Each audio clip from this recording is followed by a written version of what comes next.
Good day, everyone. The topic that I will discuss to you today is all about management of the client relationship. Management of the client or consultant relations. The consultant in any consulting engagement must maintain the two key relationships. The first key relationship is between the consultant and the problem solving process. This is about dealing the problems, and the second key relationship between the consultant and the client. So these two key relationships must always be managed. A consultant must know how to maintain relationship with its client and resolve conflicts that may arise. In the first key relationship, it will be achieved or will be successful if there is harmonious relationship with the client. Next is the client. So broadly, it is the organization that engages the services of the consultant. For example, a client may be a private business enterprise, a governmental agency, a hospital, a hotel, or a university. However, the term client refers to the individual with whom the consultant has the initial and/or ongoing contracts. This individual meets with the consultant to discuss the engagement and its process and accept the consultant's final report at the end of the engagement. Typically, the client is one or more of the company's upper-level managers or administrators. And in smaller scale engagement, the client may be a medium or a lower level executives. So aside from the two key relationship that is mentioned earlier, there are other relationships that must be established.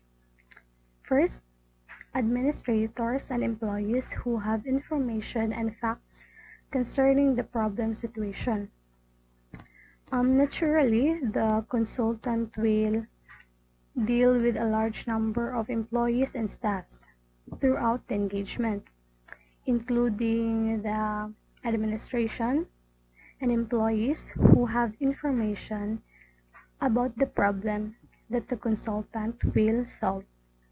And as a result, the consultant will be able to build a rapport with them, since they may be able to assist the consultant in identifying issues and conflicts that requires addressing.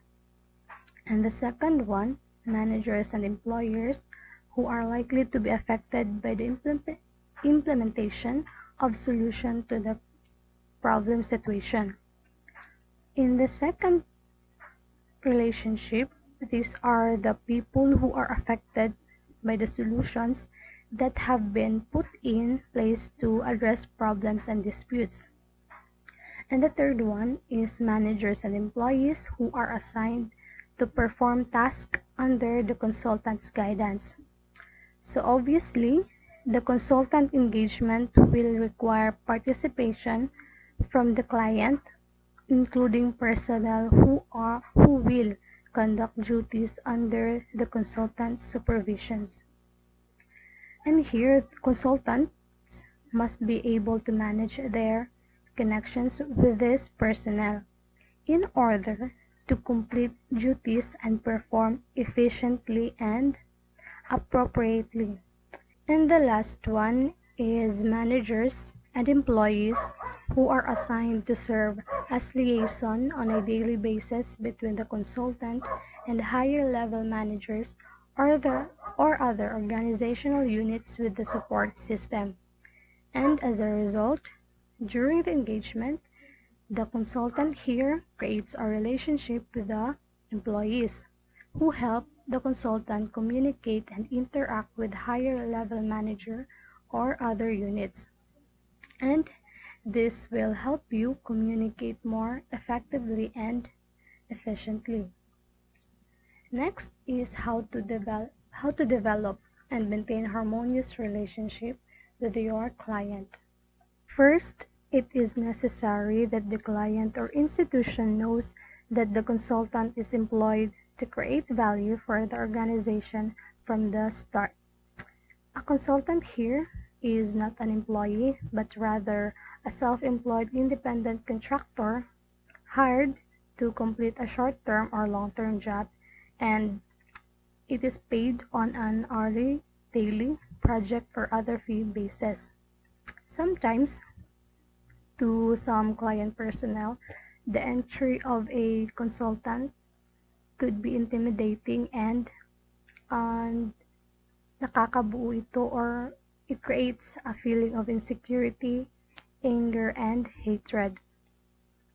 There are managers that are motivated to hire a consultant because they have identified a project that they believe will benefit the organization, but know that they are unable to complete it on their own. And the reason for their inability to complete or deliver may be articulated in the form of resource or skill gaps. Now, to fill these gaps, the consultant advises to enhance and expand the organization's function profile. The second one is the consultant must develop a sense of trust and openness, because mostly when there is a consultant that enters in a company, it generally causes widespread worry and terror. And to address this anxiety, fear, and possibly hostility, particular actions should be done. And this action should have the dual impact of presenting the consultant to managers and staff, as well as answering the pressing questions that have arisen in their minds. Next is to achieve a harmonious relationship, and that is through written and oral. A written announcement prepared jointly by the client and the consultant, and it should be issued as soon as the terms of the engagement are settled. And most importantly, all the employees and supervisors within the organization who are affected by the problem scenario should receive the announcement. Next is oral presentation should be made at the meetings. In an oral presentation, obviously there will be multiple participations that will probably be needed, since each presentation should engage a relatively small group of employees and managers from one of affected areas, such as department. Furthermore, the consultant here will engage in answering questions, and of course, the consultant should be willing to answer the question regarding the engagement.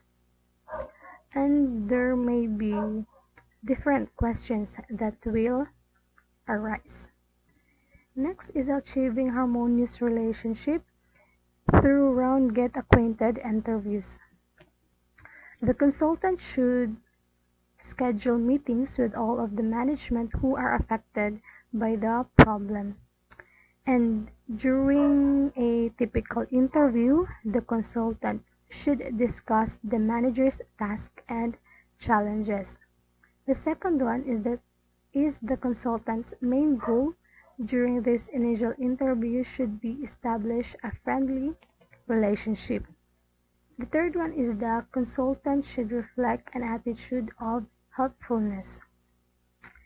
In this, the consultant may maintain an open door policy. So this open door policy, it is welcoming questions anytime and communicate as well. So this is the last one, achieving harmonious relationship through round get acquainted interviews. The consultant should not directly tell the client what decision to make on how to solve the problem. Rather, the consultant should gently assist the customer to the solution. In fact, the consultant may send copies of publications discussing remedies developed by the other firm facing comparable issues, or might as well brainstorming session regarding the problem situation. So that would be all for the topic management of the client relationship. The next topic is managing clients' expectation. An important aspect of maintaining harmonious relationship is managing the expectations that are being developed. The main risk is setting unrealistic expectations. And when selling a project, it is particularly simple to overpromise. If this occurs, the recipient will be disappointed whatever is delivered, even though the recipient might have been highly satisfied with the same outcome if what is delivered had been slightly undersold. And such mistakes will be difficult to overcome in the future. Next is when communicating what the consulting project can do for the business, the following should be observed. First, be clear as to what can be offered, and that is, you should be specific. Second, be positive about what can be offered, but be realistic. Third, be honest about the limitation of the project. And the fourth one is when talking about the informations, put them between positive statements. In the third one, you must be sincere about the project as it also creates harmonious relationship.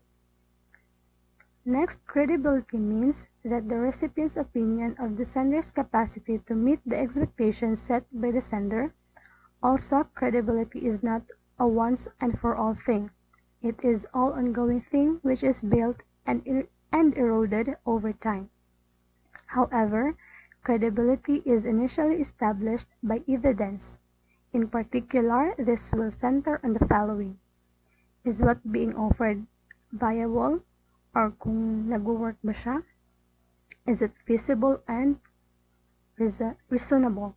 Second, does the proposer have the expertise or ability to make offer? Third, are the necessary resources in place? Fourth, how satisfactory have previous experiences been? And the last one is what is the proposer's reputation?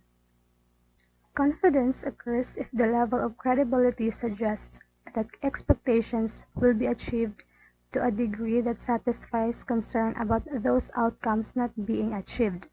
Moreover, credibility comes from satisfying realistic expectations. Here, note that the capacity to analyze and manage expectations, to build trust, and to instill confidence is critical in convincing individuals to take actions that they perceive are risky. And in addition, the consulting proposal is used to manage expectations, and if expectations are realistic from the beginning, maintaining credibility will be very difficult. So that would be all, and thank you for listening.